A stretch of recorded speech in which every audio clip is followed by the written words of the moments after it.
Today on the Joel Klatt Show, we've got playoff rankings. Are they good? Probably not. Plus the scenarios that will blow your mind for the playoff. College football has never been better. Interest has never been higher. I believe that we are at the dawn of the golden age of college football. It was an epic day of college football. It was one of those days where you fall in love with the sport all over again.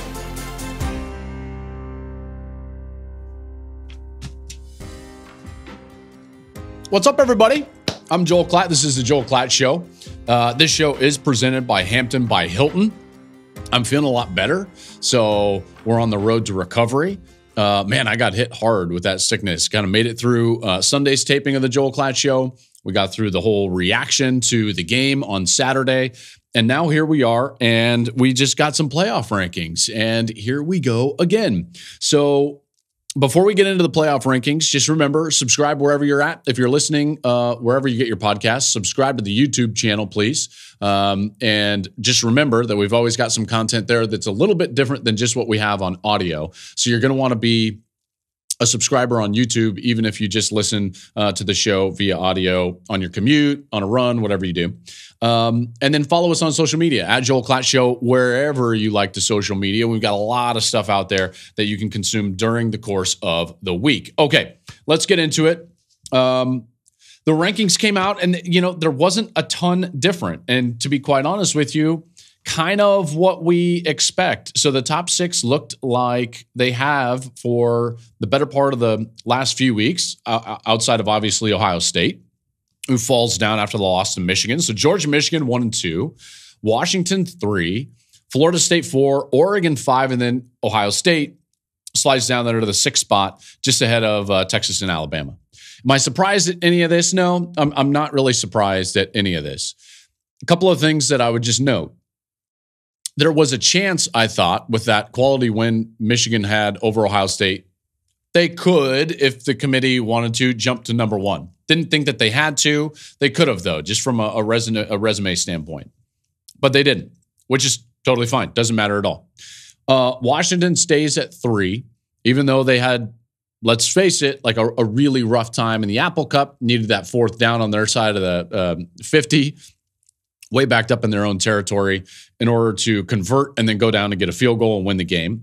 Florida State wins in ugly fashion against Florida. Their fans are hell-bent on talking about the fact that they covered. I get it. They technically covered. That at no point felt like a game that they were covering in, which is fine. Oregon was dominant over Oregon State. Ohio State lost, and so that's where we kind of fall. I thought Oregon could have moved up to 4. I thought Ohio State could have even slid no worse than 5. Now, they didn't, so it is what it is. I think what's more interesting here is when we start to look at everything in totality, and then we start to play out scenarios moving forward, which we're going to do on this podcast. So this is not just going to be my reaction to the rankings, right? You've already heard the way that I feel about the rankings. I'm going to give you a couple of feelings about just the way the committee is made up. But let's take a look quickly at the entirety of the top 25 as the committee gave them to us. So as you take a look at the entirety of the top 25, here's what you'll see is that Texas is at 7. So they did not put Texas above Ohio State. Alabama is still at 8.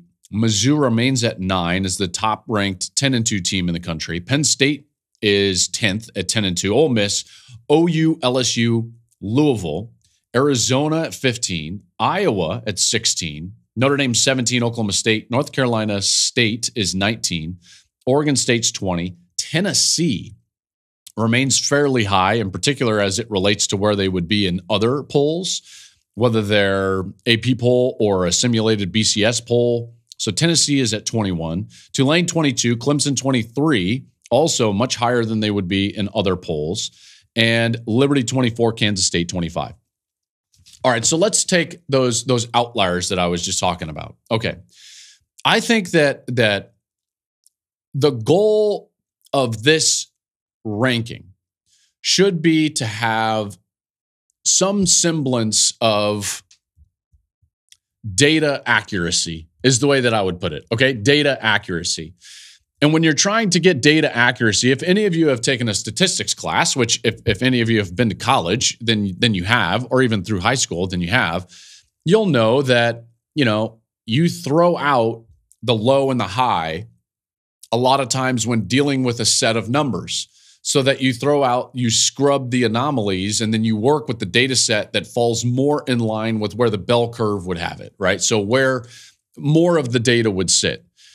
I just so happen to think that this particular committee is giving us a couple of anomalies that if we had more data entries for the college football playoff rankings, then some of those would get scrubbed out. I think Tennessee is one of those, and I think Clemson is one of those. And by the way, it is absolutely accurate when you look at, the teams that are most heavily rewarded by the committee as opposed to let's say a simulated BCS. Guess what the top two are? Tennessee and Clemson. Okay, Clemson by about 6 spots, Tennessee by, I believe, 4 spots. Those are the biggest anomalies that this committee is giving us. So in any normal data set, or if you're working with any data set, then those would be kind of scrubbed out. And what you would try to do if working with a set of data is minimize those anomalies so that the anomalies don't affect the answer. And yet, here we are with these committee rankings, and the anomaly is absolutely affecting what we've got in college football. So that leads me to kind of my first point, which is I just don't love the current committee makeup. And it's not this year or last year or the year before. It's just the way that we do it as a whole. The BCS had a much better ranking system, but we all hated that there was only 2 teams included in the national championship. So they didn't have the number of participants right. But they did a much better job in terms of the data, the actual ranking. So we threw that out when we also decided that we need more participants. So we raised it by 2 participants, and then we took the number of data variables that we enter into the equation. We took it way down to 13, which just doesn't seem like a good idea. But lo and behold, that's where we're at.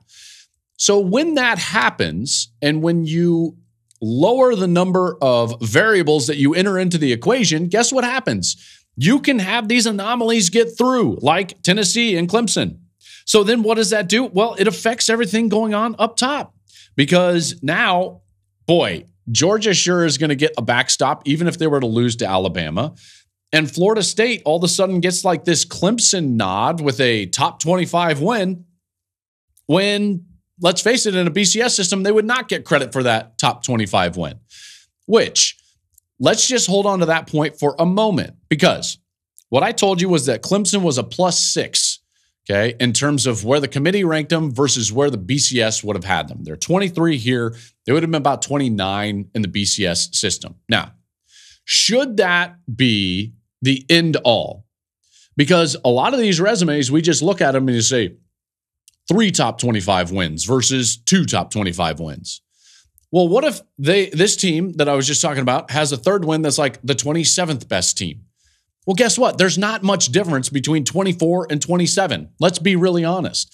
There's not much difference between 23 and 29. And yet we have this overinflated view of top 25 win.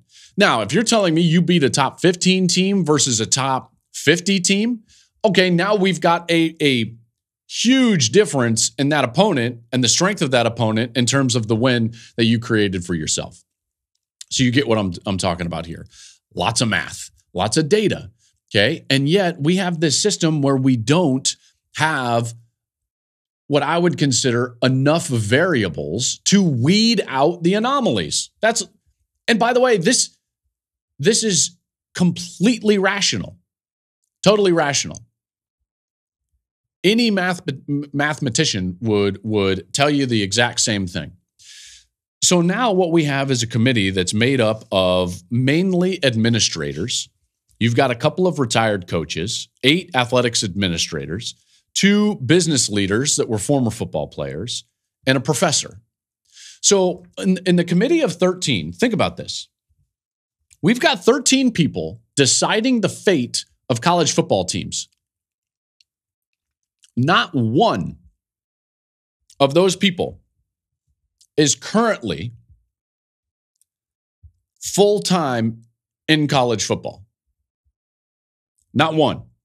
Now, you could say that like there's a few college football experts, right? You got a couple of former coaches on there. Absolutely. I love it. A couple of former players. Good. I love that. 8 athletic administrators that have other jobs. The 2 former football players also have other jobs. How in the world can they really be an expert at something if they're not in it? Right? I think that's fair to ask. So we want them to parachute in, get given a set of data. Trust me, I've done this. I've gone down there to Texas and taken part in like the mock committee.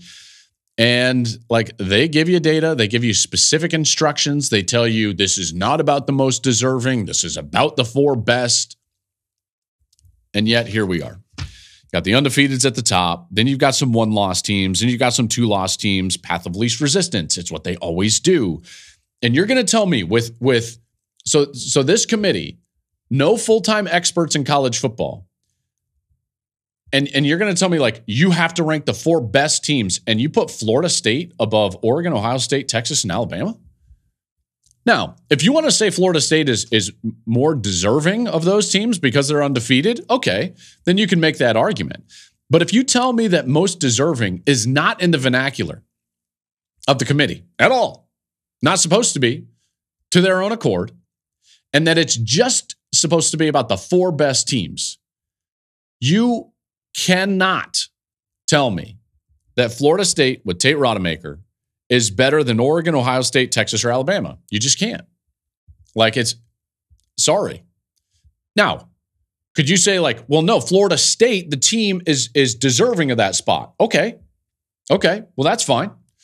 Now, is that what they're trying to do? I don't know. That's what they tell me that's not what they're trying to do. And yet that's clearly what they are doing. So again, the inconsistencies reign. So what would I do? Well, I'm not just going to sit here and whine about it. I would tell you that I would fix it with more variables. I think that the committee as made up with, administrators and business leaders, that's fine. We can keep that one. I think we should also have a panel of experts that are covering the sport and that they should be a committee and that the 2 polls would be equaled out together along with a computer poll. Again, just more variables, because the more variables you have, the more that you can tie in or rein in the outliers. That's all we're trying to do, because right now the outliers are going to affect everything. If you're telling me Florida State is getting credit for a whole nother top 25 win just because this committee of administrators put Clemson at 23 versus where the computers would actually put them in a much more, let's just say, nuanced and mathematically correct ranking like the BCS, well, now we've got a bit of a problem. So you see where I'm going with that. More variables. I think that we should have more variables. All right, now I want to get into some scenarios, okay? So based on what we know with this committee ranking, based on what we know that they could do, the matchups that we have this weekend, let's start to look ahead at some plausible scenarios for the next week for the actual playoff. But before we do that, really quickly, as you know, it is my favorite time of year. It's playoff time. And as you know, I take it seriously. This is why I complain and talk about the committee's makeup all the time. So when I'm traveling on the road to watch my favorite teams, I cannot risk calling the wrong play with where I stay. Wherever I go, I know that I can count on Hampton by Hilton.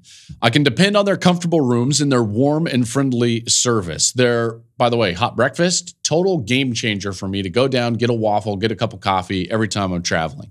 So whether you're cheering on, your team from the stands or never leaving the tailgate, Hampton by Hilton will always give you that win.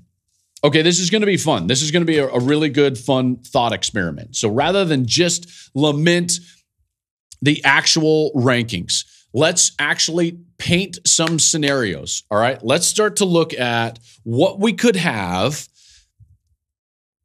come Sunday night. Because here we go. We are days away from having the college football playoff. Let's get after it. Let's run through some scenarios. Scenario number 1. All the favorites win on Saturday or Friday night. Friday night and Saturday. All the favorites win. So that means that you've got, let's see, Here's the favorites. Oregon's favored, 9.5. Texas is favored. Georgia's favored. Michigan's favored. Florida State is favored. Scenario 1 is all the favorites win. Oregon, Texas, Georgia, Michigan, Florida State. In that case, we know Michigan and Georgia absolutely in. No questions asked. Then you've got 2 spots for 3 teams is what I was trying to say. Georgia, Michigan, and 2 more spots to go. You've got 3 teams. You've got Texas, you've got Florida State, you've got Oregon. All of them champs. All of them champs. In that case, I'm going to tell you what I would do if I was in the committee room, and I'm going to tell you what I think the committee will do on Sunday night. So the first one is what my top 4 would be. All the favorites win. My top 4 would be number 1, Georgia. Number 2, Michigan. Number 3, Texas. And number 4, Oregon. That's the way I would rank them. Now, you could mix and match. You could say, hey, maybe Michigan 1, maybe Texas 4, maybe Oregon 3. It doesn't matter to me. Those would be your 4. Okay, you could say Oregon at 3, and you would have a Michigan-Oregon matchup, and you have a Georgia-Texas matchup. If all the favorites won, this is the top 4 that I would give you. And I would argue that in that scenario, this is, without a doubt, the 4 best teams in the country in that scenario. Without a doubt. There's no question. And again, you can change them. If you want to say like, hey, Klatt, that's crazy. Like Texas would be number 4. That's fine. That's fine. I don't really care the slotting. Those would be the 4 best teams in the country. Now, what do I think the committee would do? The committee would go Georgia, Michigan, and then I think that they would go Oregon and FSU. I think they would leave Texas out. And I do not think that that would be the 4 best teams. Texas being left out with a road win over Alabama, I believe would be a bit of a travesty, in particular when one of the teams in the playoff is missing their starting quarterback. That's a thing, and it's supposed to be taken into consideration. And this is why I find it interesting that it clearly hasn't been yet and that they remain in the top 4, Florida State I'm speaking of. But without Jordan Travis, there's just no argument that you can give that says that they are one of the 4 best teams. And yet, I do think that they will get the benefit of the doubt via the committee on Sunday night. Seminole fans hate the fact that I think that, but you know what? I think that they'll get the benefit of the doubt, and they would go.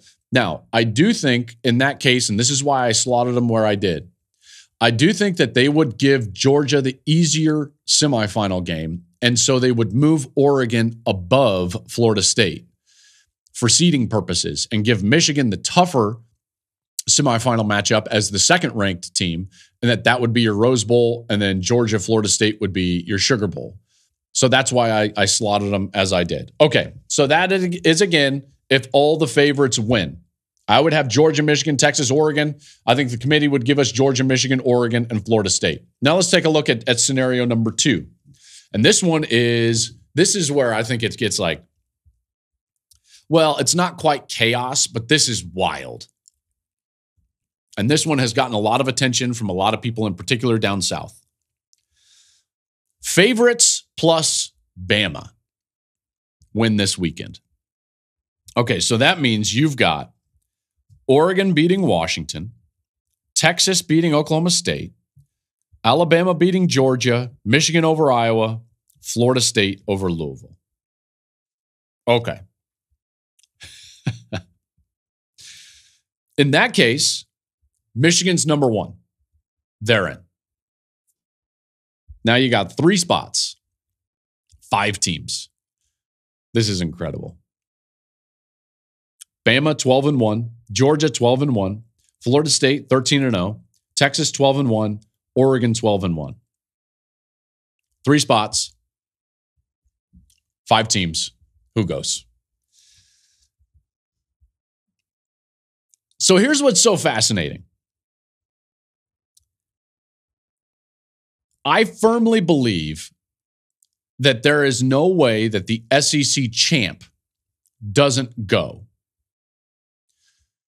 So the next team I'm going to put in, not in a rank, but like Alabama is in that scenario.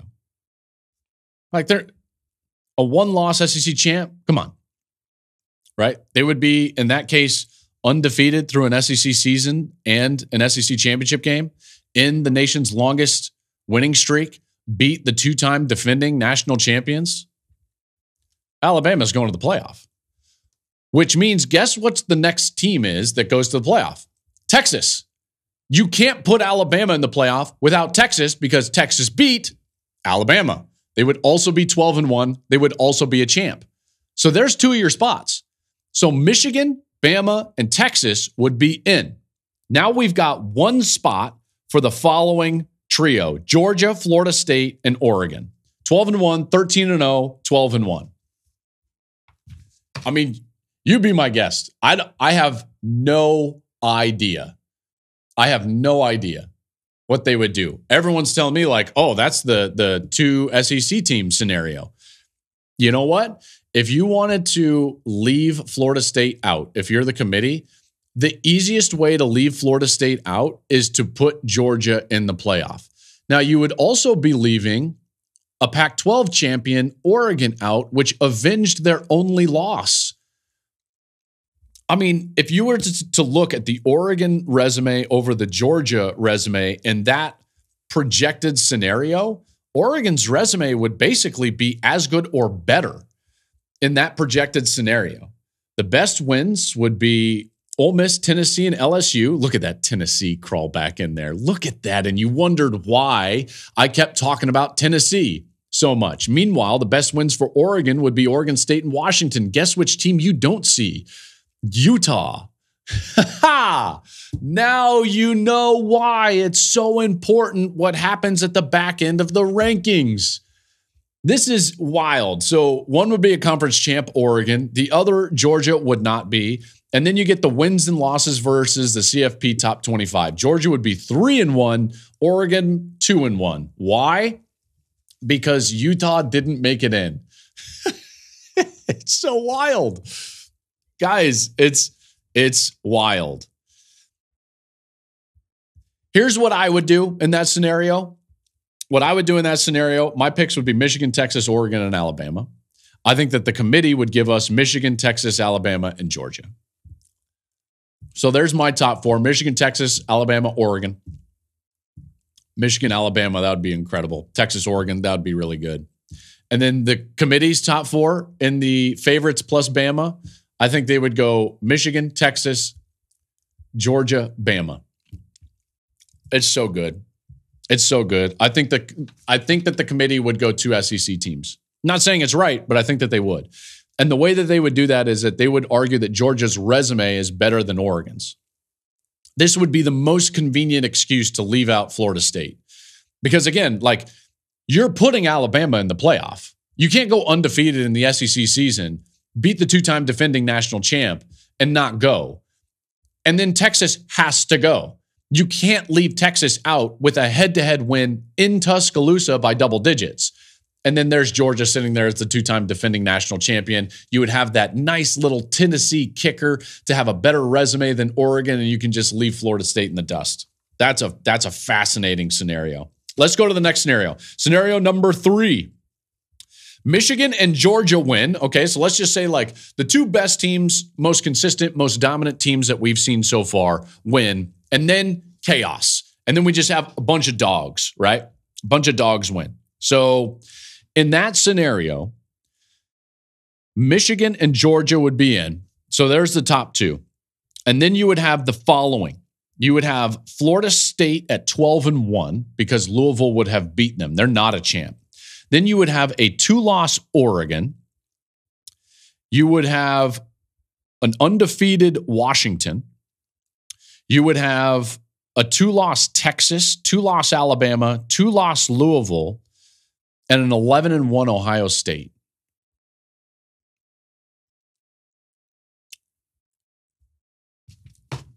See where we're going with that one? Do you see where we're going with that one? Michigan, Georgia, and Washington would be in. Washington would be undefeated. They'd be the Pac-12 champion. We got 3 spots. They're set. Georgia, Michigan, Washington. Who gets the 4th spot?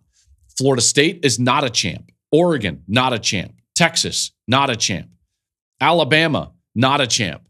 Louisville, champ, but 2-loss. And Ohio State, 11-1. I think Ohio State goes in that scenario. And I think they would go in my scenario, and that's what I think the committee would do in that regard. So before last week, I told you that I didn't think that there was a great chance for Ohio State. I think this is the chaos that they would need.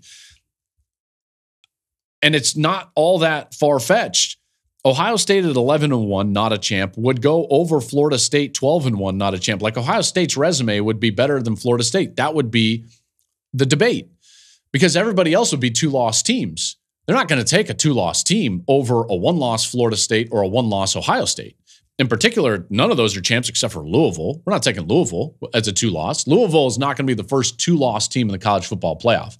Not when you could have an Ohio State team that beat Notre Dame on the road, that beat Penn State, that lost to Michigan by a score on the road, right? Like Ohio State would go in that scenario. And I think they would go in mine and the committee's scenario. So again, let me just rephrase what that was. That was Michigan and Georgia win, and then all the underdogs win. So Washington would win in that scenario. You would have Oklahoma State winning. You would have Bama winning. No, I'm sorry. Georgia already won. You would have Louisville winning. And at that point, I think Ohio State has a chance to go. All right. Scenario number 4. This is a bit of a Texas doomsday if the 4 undefeateds win and Texas wins. Okay, so that would be a Florida State win, Michigan win, Georgia win, Washington win, Texas win.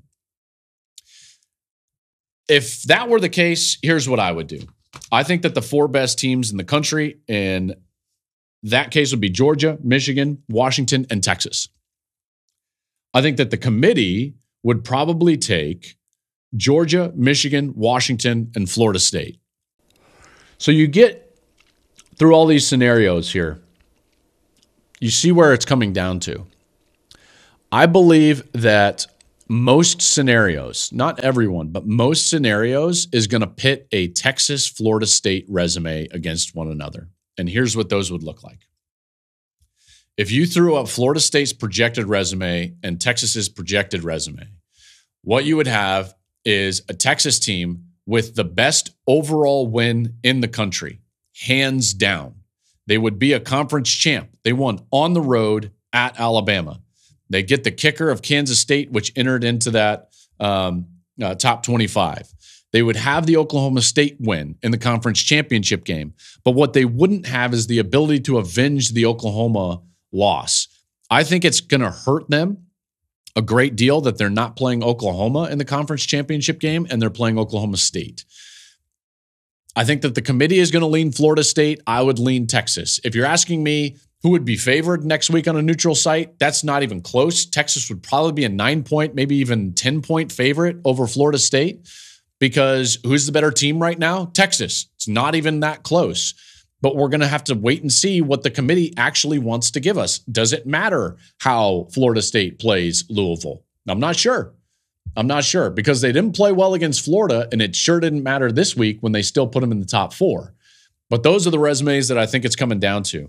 I've told you for the last couple of weeks, I've been most nervous for Texas. And you can see through all of these scenarios, that's the one. That's the team that starts to get pinched. That's the team that starts to get pinched. And then you're starting to see that they're sitting behind Ohio State. They're sitting behind Oregon. They're sitting behind Florida State. Their only benefit of the doubt is that they beat Alabama. I think Texas's best shot, to be quite honest with you, is if Alabama wins. Because at that point, Alabama going drags Texas into the college football playoff because they've got to go. They beat them. You know, what they don't want is Georgia to just win going away, and then all of a sudden Bama's a 2-loss team. It negates that quality win to a certain degree. So if I'm Texas, I'm rooting for Alabama in those deals. Quick bonus scenario, committee's dream, 4 undefeateds win and Texas loses. The committee is just hoping and praying for the easiest path, the path of least resistance. They just want the undefeateds to win and Texas to lose, and then they can just wipe their hands of this and be like, see, it's all going to work out. And we all knew it was going to work out, and then that's what we would have, and we would have the Georgia, Michigan, Washington, Florida State scenario of the undefeateds. That'll do it for today. Listen, I do have some news. We've got a preview episode coming up tomorrow of the conference championship games, so we'll get to that on the Joel Klatt Show. We also have a brand new live Friday morning edition of the show. Now, here's the deal. You can watch this live. You can listen to it live on Facebook, YouTube, TikTok, or wherever you listen to your podcasts. We are going to be live from Lucas Oil Stadium with a live studio audience from our friends at Hampton by Hilton. And we're going to be talking all things conference championship games. We're going to be talking about playoff scenarios. Chris Bear-Felica is going to join the program. We'll talk through a lot of these scenarios, including some of the coaching carousel that's going on in college football. So we've got a live show on Friday. Check back with us tomorrow on the preview pod. I'll give you more timing details. Check with us on social media at Joel Klatt Show, wherever you like to social media, and you'll find out more details during the course of the week. Thank you for listening. As always, I am very thankful that I'm starting to feel better after battling a little bit of a sickness here during the course of the week. And also, by the way, thank you for all of your reactions to the Zach Zenter video. That was a great job by our staff here at the Joel Klatt Show. Everybody putting that together. That was really well edited and gave you a good sense of kind of the emotion of the moment. That was very cool. So really special day last Saturday in what was an incredible game. And hopefully it'll be another incredible week this week in Conference Championship Game Week. That'll do it for us today. Tomorrow, we've got Conference Championship Game previews right here on the Joel Klatt Show.